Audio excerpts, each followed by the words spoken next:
Bien, señores, tenemos el placer de tener al doctor Roberto Martínez. Roberto Martínez es médico, es intensivo. Roberto Ramírez, perdón. Roberto Ramírez es médico, es intensivista. Está retirado como médico del gobierno, pero él tiene un máster en ciencia, ha sido profesor. Él tiene una serie de preocupaciones y conflictos que él quiere hablar de algunas cosas. Doctor, ¿qué es lo que más le preocupa en su país ahora mismo? ¿Cuál es el problema? Muchas gracias, doctor Jacín. Muchas gracias a los demás del panel de yo diría, la voz de la intelectualidad dominicana. En el desierto. Díganos, doctor. Bueno, en primer lugar quiero decir lo siguiente, doctor. Yo he estado involucrado, como usted bien ha dicho, en mi profesión durante muchos años y, como usted entenderá, yo me formé en los países desarrollados. O sea, después de graduarme aquí como médico, me interesaba realmente realizar cuidados intensivos. No había cuidados intensivos en nuestro país como formación. Estoy hablando de los años 80. ¿Usted es intensivista? Intensivista ¿Qué cardiovascular. diferencia hay entre intensivista y emergencista? Bueno, el emergenciólogo trata propiamente las enfermedades agudas, o sea, lo que se llaman prioridades en medicina, diríamos, de urgencia. El emergenciólogo recibe al paciente en el estado agudo y luego que le da el soporte agudo de su afección. Si la afección amerita un manejo más allá del cuidado de emergencia, entonces se transfiere a la unidad de cuidados intensivos dependiendo de la gravedad. En este caso, entrando en el tema de lo que me ocupa, que prácticamente no he venido por asuntos médicos, pero hago el colofón anterior por el hecho de que me involucré propiamente en Europa, por ejemplo, en las inquietudes de investigar, sobre todo en cuidados intensivos, fue que salió lo que se llamó en ese momento medicina basada en asuntos ya elementales, o sea, lo que es prácticamente medicina basada en evidencias.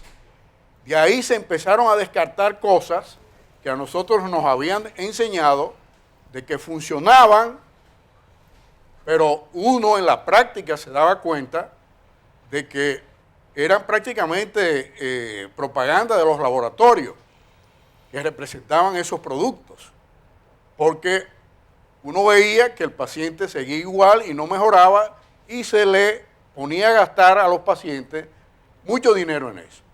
Entonces me involucré, como le digo, en el aspecto de visualizar qué funciona y qué no funciona. Doctor, ¿y qué cantidad de problemas, antes de entrar en el tema que usted vino, se puede resolver en emergencia? Es decir, emergencia recibe pacientes que no están en tratamiento, sino que son tratamientos de emergencia. Llega una emergencia. ¿Qué por ciento usted estima de personas que se le puede resolver su problema en emergencia y qué por ciento tienen que seguir a internamiento, cirugía, traumatología, etcétera? Sí. Bueno, doctor, fíjese una cosa. ¿La estadística qué dice? Los problemas nuestros, de la salud nuestra dominicana, fundamentalmente descansan por malas emergencias. ¿Por malas? Mal manejo de emergencia. O sea, el paciente se muere en lo que se llama la hora de oro. ¿Cuál es la hora de oro? La primera hora de la afección por el cual el paciente es ingresado a emergencia. Y entonces, ¿qué diferencia entre esa hora de oro y lo que llaman medicina de atención primaria? Póngame las dos comparaciones. Bueno, la consultita del niño que tiene fiebrecita y del hombre que va a emergencia porque chocó en un carro. Exacto. Atención primaria necesariamente se resuelve con medicina ambulatoria. Tómese este jarabe, vuelva mañana si usted no le va bien, o vaya a su médico dentro de 3 o 4 días para que él le evalúe y le dé realmente el ¿Y seguimiento. la otra? La otra es, el paciente, si no se lleva de urgencia a un hospital, definitivamente puede morir. Y puede morir por la gravedad de su condición de emergencia. Bien. Ya llámese trauma, ya llámese una afectación realmente de X tipo, pero que Bien. sea grave. Doctor, usted vivió la transición de la medicina, de la computadora y de esas cosas. Dígame una cosa.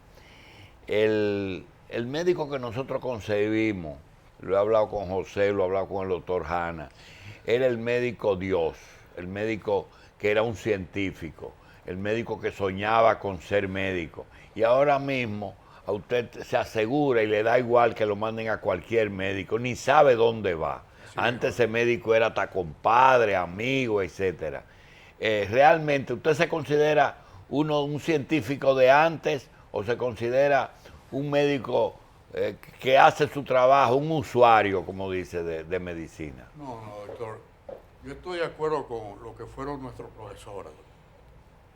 Usted iba al Gautier, trabajó en el Gautier. Y eso daba gusto aprender de lo que fueron los maestros del Gautier. Pero ahora hay un paciente que sabe más en una computadora que esos profesores. Bueno, pero yo le voy a decir lo siguiente. En una ocasión, el gran maestro de la cirugía cardíaca, quien hizo el primer trasplante cardíaco. Barnard. Exacto. Cuando él estaba cansado en un momento dado de las invitaciones que le hacían a nivel mundial. A conferencia. De conferencia. Él andaba con su chofer, que lo asistía cuando llegaba a otros países y le servía de conductor. Pero el chofer ya sabía la conferencia que él daba realmente porque siempre entraba a la conferencia. Y en un hospital pequeño que realmente le invitaron, él había viajado esa noche anterior, le dijo, mira, yo estoy muy cansado, dame el favor, usted sabe la conferencia, da tú eso, a ti no te conocen ni a mí tampoco. Y él se plantó, sigue a la valla, fue lo que él le dijo, y el tipo dio la conferencia siguiendo la valla del Data Show. Sí. Entonces todo el mundo... Entonces, hoy en día, doctor, usted pone a cualquier estudiante... Le falta un pedazo, doctor. Y vino a la sección de preguntas y respuestas. Y una persona pregunta, pero el chofer no sabía la respuesta. Y dice, mire, eso lo sabe hasta mi chofer que está allá atrás. Doctor, ¿cuál fue el tema que usted trajo? Mire, doctor, la intención mía es abordar el siguiente tema. Primeramente quiero decir lo siguiente. Mi papá fue policía. Mi papá, a descanse, peleó en la Revolución de Abril.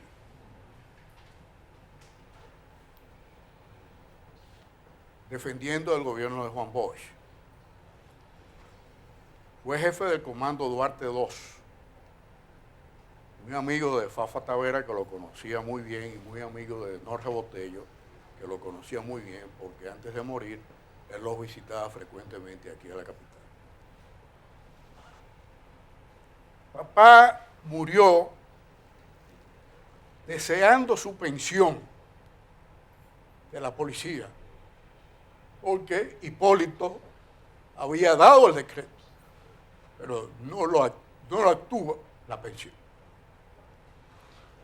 Y me acuerdo, a la hora de morir, de estas palabras de él. No respiro. Había tenido una afectación cerebral. Murió. Yo me incliné por formar una fundación precisamente en defensa del policía meritorio, en defensa del retiro digno del policía y en defensa inclusive del mejoramiento de la policía. Eso no progresó, ¿verdad? No progresó. Porque los policías se encargaron de desacreditar esa fundación. Efectivamente, doctor. Pero ¿qué pasó? Ahora se está tornando la posibilidad de una transformación de la ley de la policía, la cual está cursando en el Congreso. Pero yo estoy viendo que eso se está manipulando y que eso se está prácticamente cocinando para sacar lo mismo de lo más que tenemos. Yo he ido a conversar al procurador fiscal, el licenciado Domínguez Brito, que me merece respeto, y el cual realmente lo he visto con la intención de que se cree ya la policía judicial en nuestro país. Esa es la PTJ. Aquí hubo una vez judicial, cuando García Godoy se hizo la PTJ. Bueno, todos los países desarrollados la tienen, doctor. El FBI en Estados Unidos. Es la policía judicial. Esa es la policía judicial. El Scotland Yard en Inglaterra, el Chamat en Israel, Francia tiene la suya, Alemania, todos tienen su policía judicial. La policía judicial es aquella que se encarga de velar la protección del ciudadano en sentido general, desde el más chiquito hasta el más alto. ¿Y aquí se va a crear la policía judicial? Bueno, la están bloqueando, doctor. La están obstruyendo. Hay sectores dentro de la misma policía, que dicho sea de paso, el actual jefe de la policía me merece todo el respeto, porque me he dado cuenta que es una persona, primero, que sabe lo que está y sabe lo que significa la parte de investigación policial, que no existe verdaderamente independiente en la policía. Porque, ¿qué vamos a decir?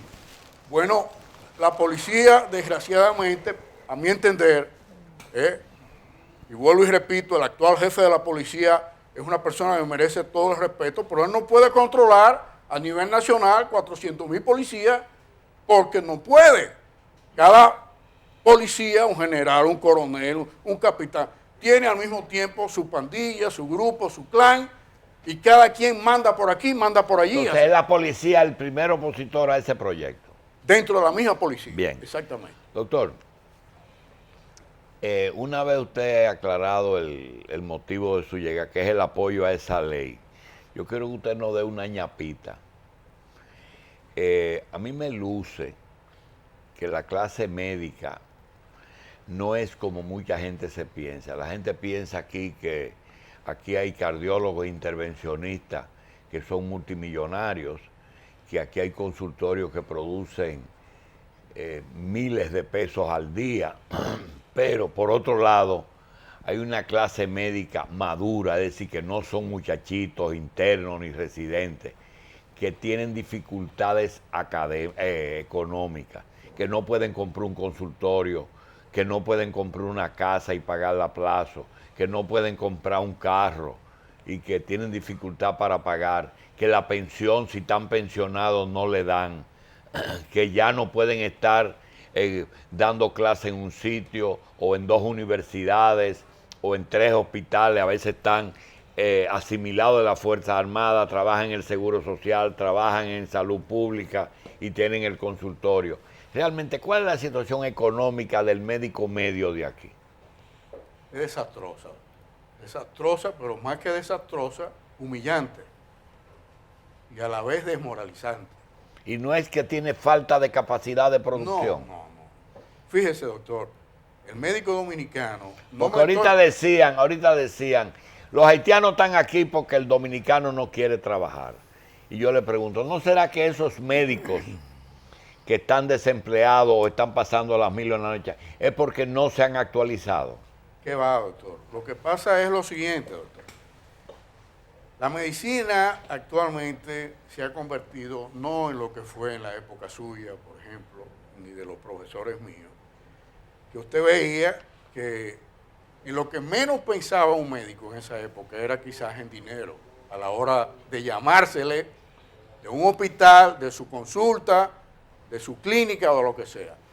Iba, se levantaba a la hora que fuera, atendía a su paciente y luego, de acuerdo a la condición económica del paciente, entraba en asuntos de dinero.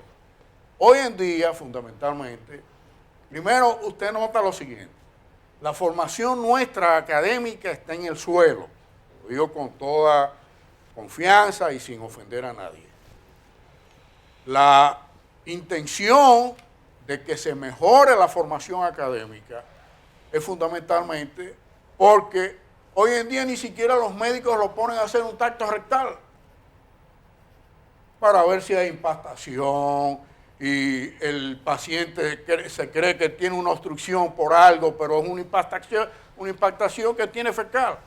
O cómo está la próstata, cómo está, en fin. Y asimismo, el examen clínico y físico del paciente no se realiza. Bien. Pero concluyendo con aquello que me ocupa, doctor, le quiero decir lo siguiente, doctor. La policía judicial es una necesidad de nuestro país. Usted se pone a ver de que cada institución del Estado tiene un cuerpo de seguridad.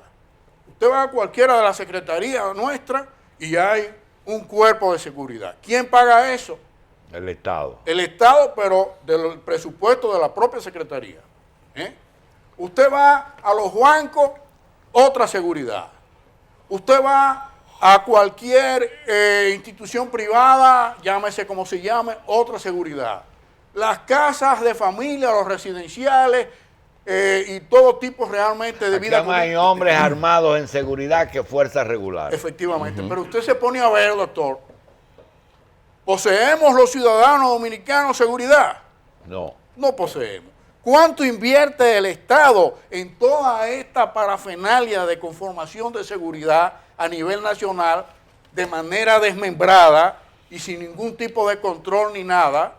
¿Cuánto invierte el Estado anualmente en toda esta seguridad, en toda la secretaría, en todos los bancos, en todas las partes que tiene que ver con darle asistencia a lo mejor a un eminente ciudadano dominicano, en fin? Bien. Doctor, vamos a darle las gracias y vamos a darle seguimiento a la ley esa, a ver si se la aprueban, ¿verdad? ¿No es así? Esperamos que no lo hagan Bien. de la forma en que veo que se quiere hacer. Bien, doctor Roberto Ramírez, médico internista retirado, que propugna por la aprobación de la ley de la creación de la PTJ. Gracias. José, oyendo al doctor Ramírez, veo que hay muchos proyectos pendientes. Está ese, está lo del partido político y la ley laboral. ¿Qué es lo que discuten con la ley laboral realmente? La ley laboral obedece a la extemporánea reclamación del sector patronal sobre el tema de la doble tributación para el retiro.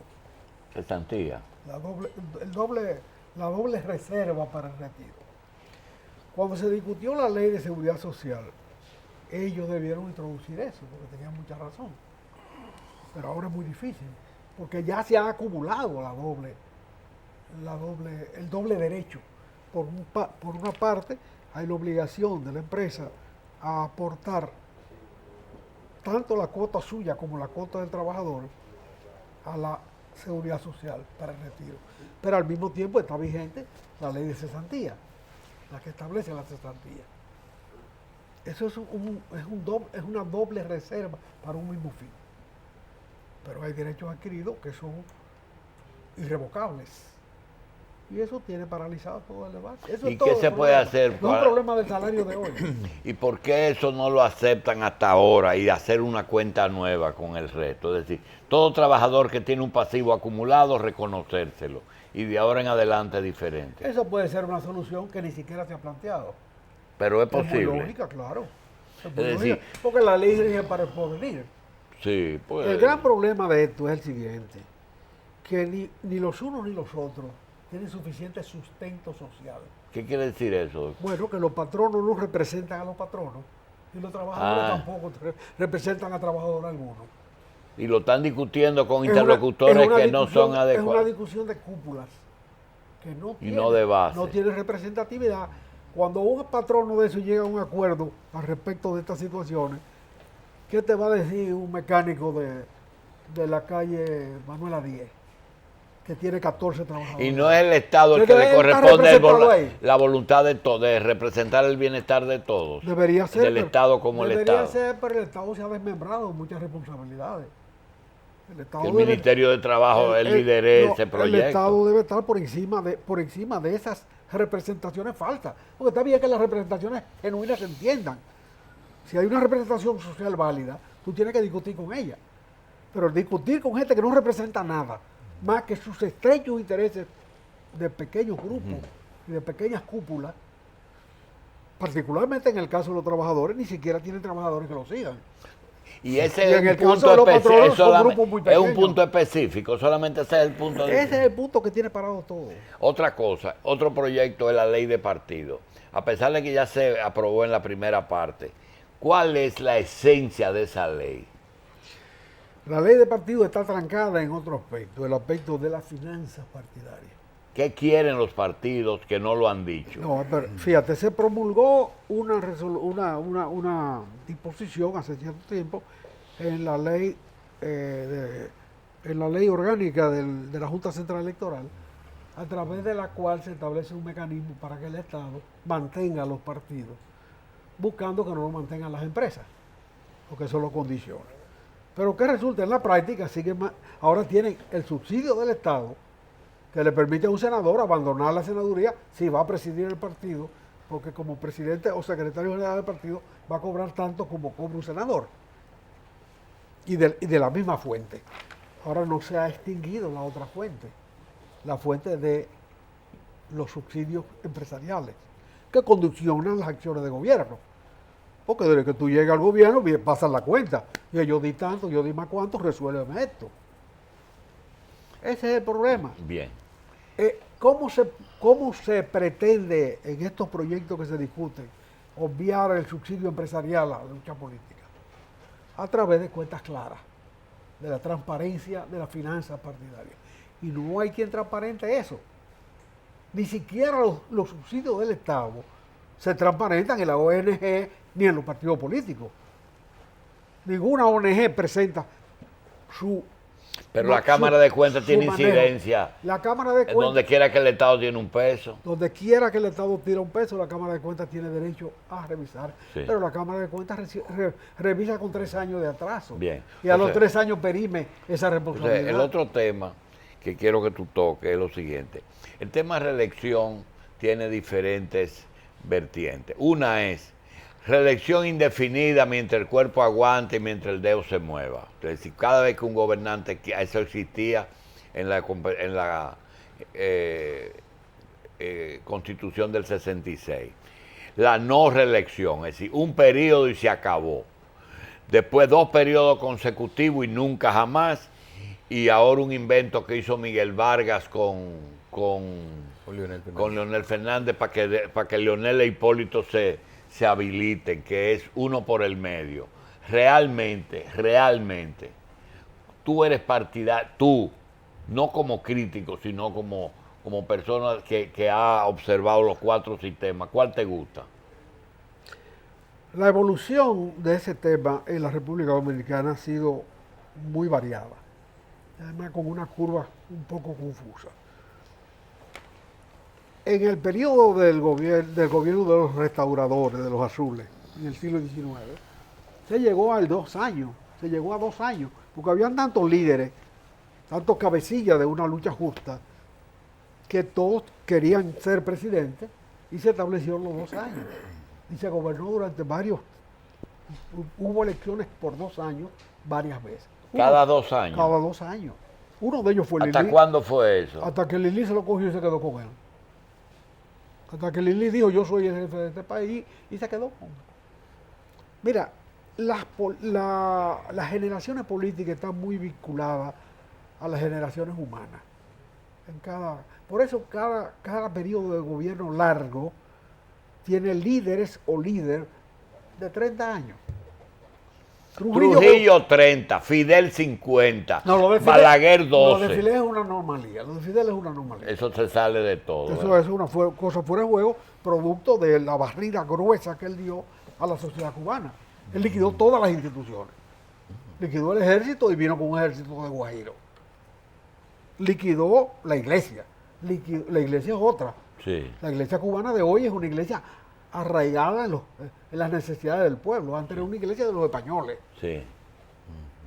que se recicló en la independencia. ¿Tú me estás diciendo que esa iglesia se integró a la revolución? No, esa iglesia, La de ahora. Esa iglesia desapareció Ah, ya. y resurge con curitas que sobrevivieron vinculados Al régimen. al régimen no, a las necesidades populares, Ah, se fue con el pueblo. con el pueblo. Y luego se ha convertido en un interlocutor con el Estado, Ah, a ya. nombre de esas causas. Pero eso no la desapareció. Pero Entonces. no es la iglesia pero la iglesia que existía. Y como la la del iglesia, Colegio de Belén. como la iglesia, Óyeme. como esa iglesia sobrevivió ese pedacito, ¿qué otra institución sobrevivió allá? Más nada, Solamente fue ese pedacito de la iglesia. lo único, un cabito de la iglesia. El ejército se fue entero. El ejército- Los ricos se fueron enteros. Los ricos se fueron enteros, todo se fue entero.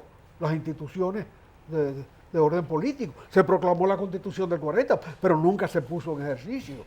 Y no había ningún militar activo que de alguna manera pudo proporcionar experiencia o algo o dar una continuidad a alguna política No estaba. dentro No. Eso fue Un ejército de Guajira. En los 2 minutos, comenzaste con los 2 años de Lili que se quedó después. Realmente los otros sistemas que tú dijiste, han sido una curva. En el gobierno, después de Lili, gobernaron rojos y azules, que fueron los que mataron a Lili, durante 30 años.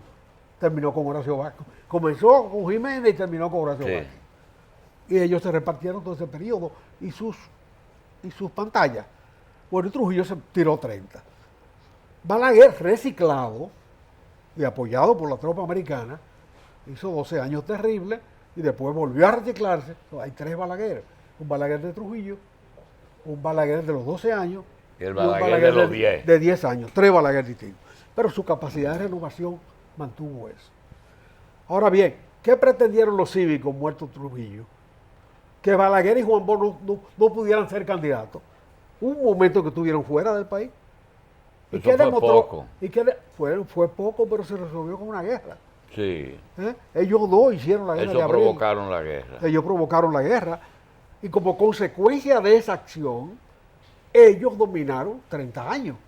Ellos, Bosch y Balaguer, y una derivada popular que fue Peña Gómez, del PRD.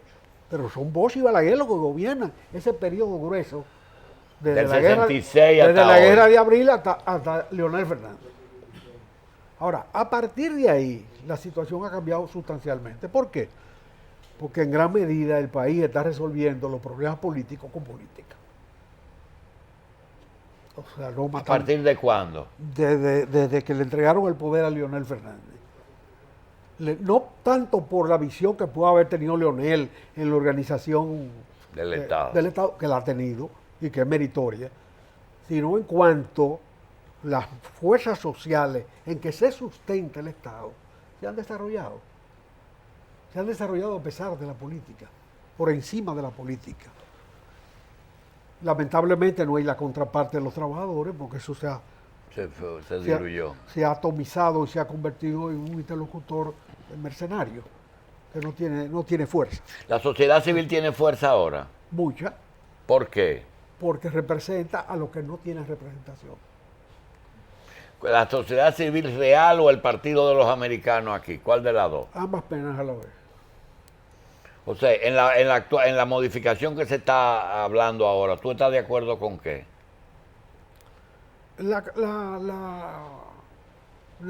La motivación que tienen los de la fórmula norteamericana de 2 periodos y nunca más es la más vinculada al desarrollo político dominicano de hoy.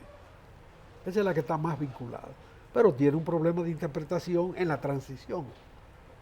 Por ejemplo, si tú eliges a Danilo, ¿vale por 2 años? ¿Vale por 2 12. periodos? O por 12. O por uno nada más porque ya gastó el otro. Sí.